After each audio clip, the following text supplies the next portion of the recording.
베드로전서 1장. 예수 그리스도의 사도 베드로는 고향을 떠나 본도, 갈라디아, 갑바도기아, 아시아, 비두니아에 흩어져 살고 있는 하나님의 선택된 백성에게 이 편지를 씁니다. 하나님께서는 오래전에 여러분을 선택하셨고 그분의 거룩한 백성으로 삼기로 계획해 놓으셨습니다. 또한 성령을 통해 여러분을 거룩하게 하셨습니다. 하나님께서는 여러분이 그분께 순종하고 예수 그리스도의 피로 깨끗해지기를 원하십니다. 은혜와 평안이 여러분 가운데 넘치기를 기도합니다. 우리 주 예수 그리스도의 아버지 하나님께 찬양을 드립니다. 하나님은 자비로우셔서 우리에게 산 소망을 주셨습니다.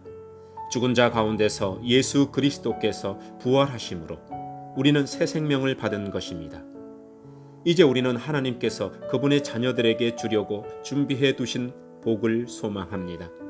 이 복은 여러분을 위해서 하늘에 간직되어 있으며 결코 썩거나 그 아름다움이 변하지 않습니다. 하나님께서는 크신 능력으로 여러분의 믿음을 든든히 지켜주셔서 구원의 날이 이를 때까지 여러분을 안전하게 보호해 주십니다. 마지막 때가 되면 하나님께서는 여러분에게 구원을 베풀어 주실 것입니다. 그러므로 기뻐하십시오. 눈앞에 있는 여러 가지 어려움으로 인하여 지금 당장은 힘들고 괴롭겠지만 이 시험들은 여러분의 믿음이 얼마나 강하고 순수한지 알아보기 위한 것일 뿐입니다. 순수한 믿음은 금보다도 훨씬 귀합니다. 금은 불에 의해 단련되기는 하지만 시간이 흐르면 닳아 없어지고 마는 것입니다. 하지만 여러분의 순수한 믿음은 예수 그리스도께서 다시 오실 그날에 칭찬과 영광과 존귀를 가져다 줄 것입니다. 여러분이 예수 그리스도를 본 일은 없지만 예수 그리스도께 사랑을 고백합니다. 지금 이 순간 그분의 모습을 보지 못하면서도 그분을 믿고 있고 여러분의 마음은 설명할 수 없는 기쁨으로 가득 차 있습니다. 그것은 여러분의 믿음에 목적이 있기 때문입니다. 그 목적, 바로 여러분의 영혼이 구원을 받는다는 기쁨이 이미 여러분에게는 주어졌습니다. 예언자들은 이 구원에 관해 열심히 연구하고 찾았습니다. 여러분이 받고 있는 은혜에 관해서도 예언하셨습니다. 그리스도의 영이 그 예언자들과 함께 하셨던 것입니다. 성령께서는 그리스도에게 있는 고난을 그 뒤에 올 영광에 대해서 말씀해 주셨습니다. 예언자들은 성령께서 가르쳐 주시는 것을 이해하기 위해 노력하였습니다. 도대체 그 일이 언제 있게 될지, 그리고 그때의 이 세상은 어떻게 될지 그들은 깊이 연구하였습니다. 하나님께서는 그들의 연구와 노력이 그들 자신을 위한 것이 아니라 후대의 여러분을 위한 것임을 그들에게 알려주셨습니다. 이제 여러분은 그들의 수고로 진리의 말씀을 듣고 있습니다. 하늘로부터 보내심을 받은 성령의 도우심으로 복된 소식을 전하는 사람들이 이 기쁜 소식을 여러분에게 전해준 것입니다. 이 놀라운 진리의 말씀은 천사들까지도 알기 원하는 것이었습니다. 그러므로 여러분은 마음을 가다듬고 자신을 잘 지키십시오. 예수 그리스도께서 다시 오실 그날에 여러분이 받게 될 은혜의 선물에 모든 소망을 두시기 바랍니다. 전에는 몰라서 하고 싶은 대로 악한 일을 저질렀지만 이제는 하나님께 순종하는 자녀로서 예전처럼 살아서는 안 되는 것입니다. 여러분을 불러주신 하나님께서 거룩하신 것처럼 여러분도 모든 행동에 거룩한 사람이 되십시오. 성경에도 내가 거룩하니 너희도 거룩하도록 하여라 하고 말씀하셨습니다. 여러분은 하나님을 아버지라고 부르면서 기도합니다. 우리 아버지는 각 사람의 행동을 공평하게 판단하십니다. 그러므로 여러분은 이 세상에 사는 동안 하나님을 경외하며 살아야 할 것입니다. 여러분도 알다시피 이전에는 아무 가치도 없는 방식에 매여 살았습니다. 그것은 여러분의 조상이 물려준 헛되고 쓸모없는 것입니다. 하지만 이제 여러분은 그러한 무치한 삶에서 구원받았습니다. 금이나 은같이 없어지고 말 어떠한 것으로 대가를 지불한 것이 아니라 한 점의 죄도 없고 흠도 없으신 어린 양 예수 그리스도의 보배로운 피로 여러분은 구원을 받은 것입니다. 이것을 위해 하나님께서는 세상이 시작되기 전부터 그리스도를 택하시고 이 마지막 때에 여러분을 구원하시고자 보내주셨습니다. 그리스도를 죽은 자 가운데서 일으키시고 영광을 주신 하나님을 우리가 그리스도를 통해 믿게 되었으니 여러분의 믿음과 소망은 이제 하나님께만 있는 것입니다. 여러분은 진리에 순종하여 자신을 깨끗하게 하였고 진심으로 형제를 사랑할 수 있는 마음을 갖게 되었으니 이제는 온 마음으로 서로 깊이 사랑하십시오. 여러분은 다시 태어났습니다. 이 새 생명은 죽어 없어질 것으로부터 난 것이 아니라 결코 죽지 않는 것으로부터 생긴 것입니다. 여러분이 다시 태어난 것은 영원한 하나님의 살아있는 말씀에 의한 것입니다. 이는 성경에 기록된 말씀입니다. 모든 인간은 풀과 같고 그들의 권력도 들에 핀 꽃과 같으니 불은 시들고 꽃은 떨어지나 주님의 말씀은 영원히 살아있다. 이것이 여러분에게 전해진 말씀입니다. 아멘. 베드로전서 2장. 그러므로 여러분은 모든 악과 거짓을 버리십시오. 위선자가 되지 말고 시기하며 험담하는 자가 되지 마십시오. 여러분의 삶 가운데서 이 모든 것을 없애십시오. 갓난아기가 젖을 찾듯이 순결한 말씀을 사모하십시오. 그러면 여러분의 믿음이 자라나고 구원을 받게 될 것입니다. 여러분은 이미 주님의 선하심을 맛보아 알고 있지 않습니까? 우리 주 예수님은 산 돌이십니다. 세상 사람들은 이 돌을 버렸지만 그분은 하나님께서 선택하신 머릿돌이십니다. 하나님께서는 그 누구보다도 귀한 존재로 그분을 택하셨습니다. 그러므로 그분께로 오십시오. 여러분도 산돌처럼 거룩한 성전을 짓는 데 사용되시기 바랍니다. 그리고 하나님께 영적인 희생 제사를 올려드리는 거룩한 제사장이 되시기 바랍니다. 하나님께서는 예수 그리스도를 통하여 그 희생 제사를 받으실 것입니다. 성경에 이와 같은 말씀이 있습니다. 내가 시온에 주춧돌을 놓고 이 보배로운 돌 위에 모든 것을 세울 것이다. 누구든지 주님을 의지하는 자는 결코 실망하지 않을 것이다. 믿는 자들에게 이 돌은 너무나 귀중한 것이지만 믿지 않는 자들에게는 쓸모없는 돌에 불과합니다. 이것은 건축자들이 쓸모없이 버린 돌이 그 집 모퉁이의 머릿돌이 되었다네 라는 말씀과 걸려 넘어지게 하는 돌과 바위가 되었다 라는 말씀과 같습니다. 그들은 하나님의 말씀에 순종하지 않기 때문에 넘어집니다. 바로 이것이 그들을 향한 하나님의 계획이기도 합니다. 그러나 여러분은 하나님께서 선택하신 민족이며 왕의 제사장입니다. 또 거룩한 나라이며 하나님께서 홀로 다스리시는 나라의 백성입니다. 하나님께서는 그분의 행하신 놀라운 일들을 알게 하시려고 여러분을 어두움 가운데서 불러내어 그의 놀라운 빛 가운데로 인도하셨습니다. 여러분이 전에는 하나님의 백성이 아니었지만 지금은 하나님의 백성입니다. 이전에는 은혜를 몰랐지만 지금은 은혜를 받고 누리고 있습니다. 사랑하는 여러분은 이 세상에서 나그네와 같은 사람들입니다. 그러므로 육신이 원하는 악한 일들을 멀리 하시기 바랍니다. 이런 것은 영혼을 대적해 싸우는 것들입니다. 여러분 주위에는 믿지 않는 자들이 많이 있습니다. 그들은 여러분이 잘못 살고 있다고 말할지도 모릅니다. 그러므로 착하게 사십시오. 그들이 여러분의 선한 행동을 보고 그리스도께서 다시 오시는 날에 하나님께 영광을 올려드릴 것입니다. 이 세상의 권위를 가진 사람들에게 복종하십시오. 그렇게 하는 것이 주님을 위하는 것입니다. 최고의 권위를 가진 왕께 복종하십시오. 또한 왕이 보낸 관리에게도 복종하십시오. 그들은 잘못된 사람을 벌하고 옳은 일을 하는 사람에게 상을 주라고 보냄을 받은 자들입니다. 여러분이 선하게 행동할 때 어리석은 사람들은 여러분에 관해 더 이상 험담을 하지 못할 것입니다. 이렇게 하는 것이 하나님의 뜻입니다. 자유인으로 사십시오. 그러나 자유를 잘못 사용하여 악을 행하는 구실로 삼지는 말기 바랍니다. 하나님을 섬기는 자로 생활하십시오. 모든 사람을 존중하고 하나님 안에서 형제자매를 사랑하며 하나님을 두려워하고 왕을 존경하십시오. 하인들이여 주인을 존경하고 그 권위에 복종하십시오. 선하고 친절한 주인에게만 아니라 악하고 나쁜 주인에게도 복종하십시오. 아무런 잘못이 없는데도 억울하게 벌을 받을 수 있습니다. 그때 하나님을 생각하고 말없이 참는다면 하나님은 그런 그를 기뻐하실 것입니다. 만약 잘못한 일로 벌을 받는다면 그것을 참는다고 칭찬받을 이유가 없는 것입니다.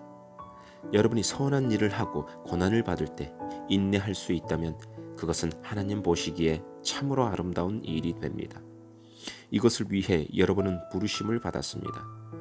그리스도께서 여러분을 위해 고난을 받으심으로 우리가 따라야 할 모범을 보여주셨습니다.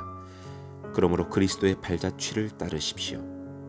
그분은 죄가 없으시며 거짓을 말한 적도 없으십니다. 예수님은 모욕을 당해도 욕하지 않으시고 고난을 받을 때도 위협하지 않으셨습니다. 그는 모든 것을 공정하게 심판하시는 하나님의 손에 자신을 맡기셨습니다. 그리고 몸소 우리 죄를 짊어지고 십자가에 달려 돌아가심으로써 우리가 더 이상 죄를 위해 살지 않고 의를 위해 살 수 있게 하셨습니다. 그리스도께서 상처를 입으심으로써 우리가 낫게 된 것입니다. 여러분은 길을 잃은 양처럼 잘못된 길로 갔지만 이제 영혼을 살피시는 목자와 보호자의 품으로 되돌아왔습니다. 아멘. 베드로전서 3장. 이와 같이 아내들은 남편에게 순종하십시오. 그러면 하나님을 멀리하고 그 말씀에 귀를 기울이지 않던 남편들도 아내의 순종하는 모습에 의해 하나님을 믿게 될 것입니다. 억지로 설득하려는 100마디 말보다 온전한 행동이 남편을 감동시킬 것입니다. 남편들은 여러분이 하나님을 경외하며 깨끗하게 살아가는 것을 지켜보고 있습니다. 화려한 옷이나 보석을 걸치거나 머리 치장을 한다고 여러분이 아름답게 보이는 것은 아닙니다. 진정한 아름다움은 내면의 아름다움에서 나오는 것입니다. 온유하고 정숙한 마음을 가진 사람이 정말 아름다운 사람입니다. 이러한 아름다움은 없어지지도 않으며 하나님께서도 귀하게 보시는 것입니다. 전에 하나님을 경외하며 순종했던 믿음의 여인들이 이러했습니다. 그들은 외모보다 내면을 아름답게 꾸몄고 남편의 권위에 순종하였습니다. 아브라함의 아내 사라는 남편을 주인이라 부르며 복종했습니다.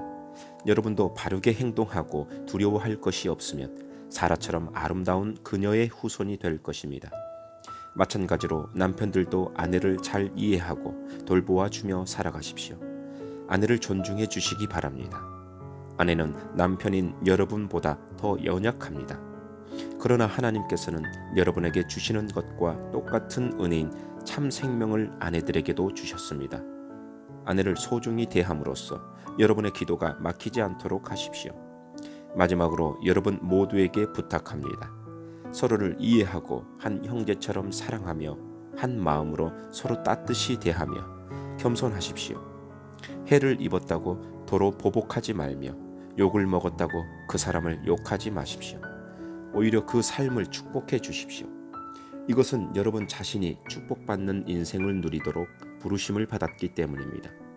성경에도 이렇게 기록되어 있습니다. 행복한 나날을 보내며 인생을 즐겁게 살기를 원하는 사람은 악한 말과 거짓말을 해서는 안 됩니다. 악한 행동을 그치고 선한 일을 하며 평화를 찾고 그것을 위해 힘써 일해야 합니다. 주님은 선한 사람을 찾으시고 그들의 기도에 귀를 기울이시지만 악한 일을 하는 자는 멀리 하십니다. 만약 여러분이 늘 선한 일을 하고자 애쓴다면 아무도 여러분을 해치지 못할 것입니다. 때로는 옳은 일을 함으로 고난을 받을 때도 있을 것입니다. 하지만 하나님께서는 그러한 순간에 여러분에게 복을 주실 것입니다. 사람들이 두려워하는 것을 두려워하지 말며 겁내지 마십시오. 마음속에 그리스도만 거룩한 주님으로 모시십시오. 여러분이 가지고 있는 소망에 관해 묻는 사람들에게 대답할 말을 준비해 두십시오. 그들에게 공손하고 친절한 태도로 그것을 설명해 주십시오. 늘 바르게 살아가십시오. 그러면 그리스도 안에서 선하게 살아가는 여러분을 헐뜯는 사람들이 도리어 부끄러움을 느낄 것입니다. 악한 일보다 선한 일을 하다가 고난을 받는 것이 더 낫지 않겠습니까? 선한 일을 한다고 고난을 받더라도 그것이 하나님의 뜻이라면 더 나은 것입니다.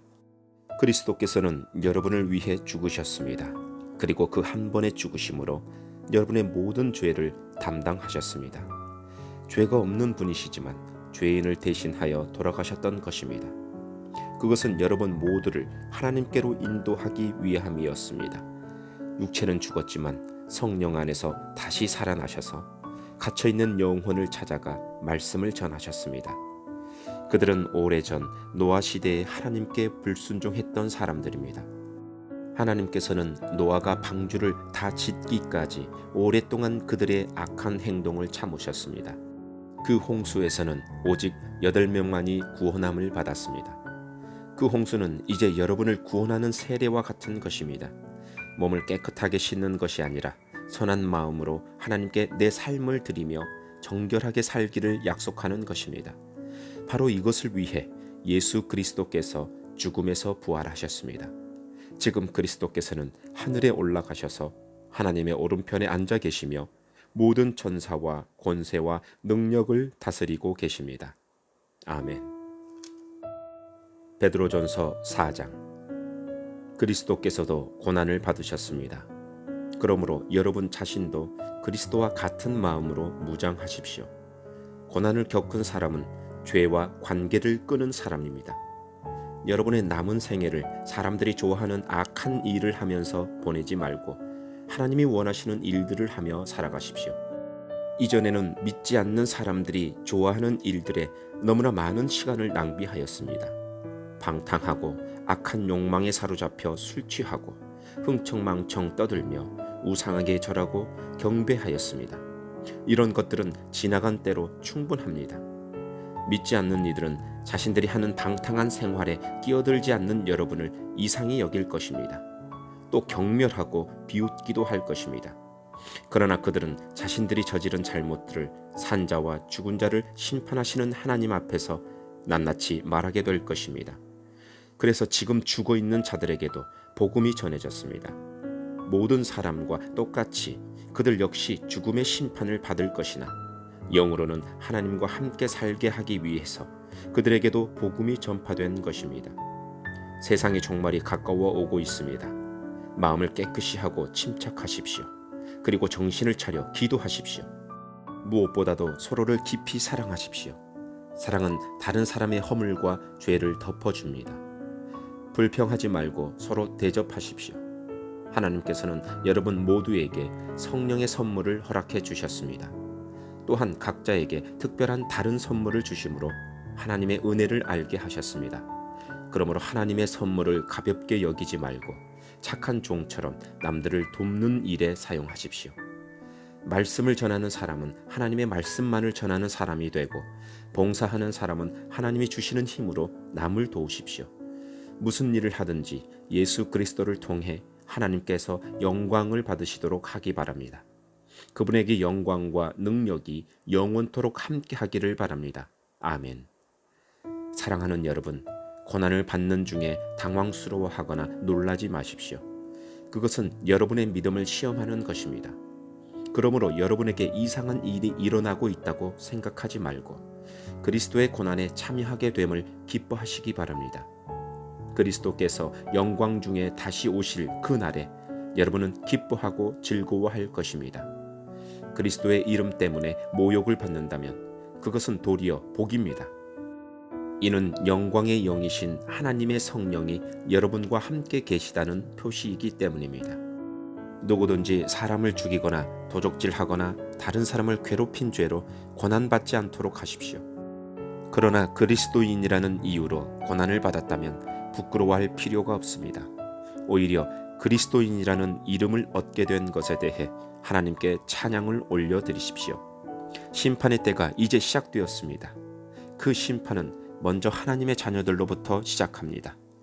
믿는 우리들에게도 심판이 있다면 하나님의 복음에 순종하지 않는 사람들은 어떻게 되겠습니까? 선한 사람들도 구원받기 힘든데 악한 사람들과 죄인들이 어떻게 구원받겠습니까? 그러므로 하나님의 뜻에 따라 고난받는 사람들은 하나님께 자기 영혼을 맡겨두십시오. 하나님은 우리를 지은 분이시니 우리 영혼을 지켜주실 것입니다. 흔들리지 말고 옳은 일에 계속 힘쓰시기 바랍니다. 아멘. 베드로전서 5장. 제가 이제 같은 장로로서 교회의 장로들에게 몇 마디 당부합니다. 그리스도께서 당하신 고난을 직접 보았고 장차 우리에게 나타날 영광에 동참하게 될 자로서 여러분에게 부탁을 드립니다. 여러분에게 맡겨진 하나님의 양떼를 잘 돌보십시오. 기쁨으로 그들을 돌보며 억지로 하지 마십시오. 그것이 하나님을 기쁘시게 하는 것입니다. 기쁨으로 섬기며 돈을 생각하고 그 일을 하지 않도록 하십시오. 여러분이 맡은 사람들을 지배하려 들지 말며 그들에게 좋은 모범이 되십시오. 그리하면 우리의 목자장이신 그리스도께서 오실 때에 여러분은 결코 시들지 않는 영광의 면류관을 받게 될 것입니다. 젊은이들은 웃 어른께 순종하며 겸손하십시오. 하나님은 교만한 사람을 물리치시고 겸손한 사람에게 은혜를 베푸십니다. 그러므로 하나님의 전능하신 손 아래 자신을 낮추십시오. 그러면 하나님께서는 때가 이를 때에 여러분을 높이실 것입니다. 모든 걱정과 근심을 하나님께 맡기십시오. 하나님께서 여러분을 돌보시고 계십니다. 마음을 강하게 하고 늘 주의하십시오. 원수 마귀가 배고파 으르렁거리는 사자처럼 먹이를 찾아 돌아다니고 있습니다. 마귀에게 지지 말고 믿음에 굳게 서 있기 바랍니다. 온 세상의 모든 성도들도 여러분과 같은 고난을 겪고 있습니다. 힘든 고난은 잠시 동안입니다. 이후에 하나님께서는 모든 것을 바르게 세우실 것입니다. 여러분의 뒤에서 받쳐주시고 든든하게 세워주셔서 결코 넘어지지 않게 하실 것입니다. 은혜를 주시는 하나님께서 그리스도 안에서 함께 영광을 누릴 수 있도록 여러분을 친히 부르셨으니 그 영광이 영원토록 함께 하기를 기도드립니다. 모든 능력이 하나님과 영원히 함께 하기를 빕니다. 아멘. 나는 이 짧은 편지를 신라의 손을 빌어 여러분께 보냅니다. 그는 진실한 믿음의 형제입니다. 부디 이 편지를 통해 위로와 격려가 되었으면 좋겠습니다. 이 모든 것이 하나님의 은혜임을 기억하고 그 은혜 안에서 흔들리지 말고 굳게 서십시오. 여러분과 함께 택함을 받은 바빌론에 있는 교회가 여러분께 문안합니다. 그리스도 안에서 내 아들 된 마가도 여러분에게 문안합니다. 여러분도 만날 때마다 그리스도의 사랑으로 서로 문안하십시오. 그리스도 안에 있는 여러분 모두에게 평안이 함께하기를 빕니다. 아멘.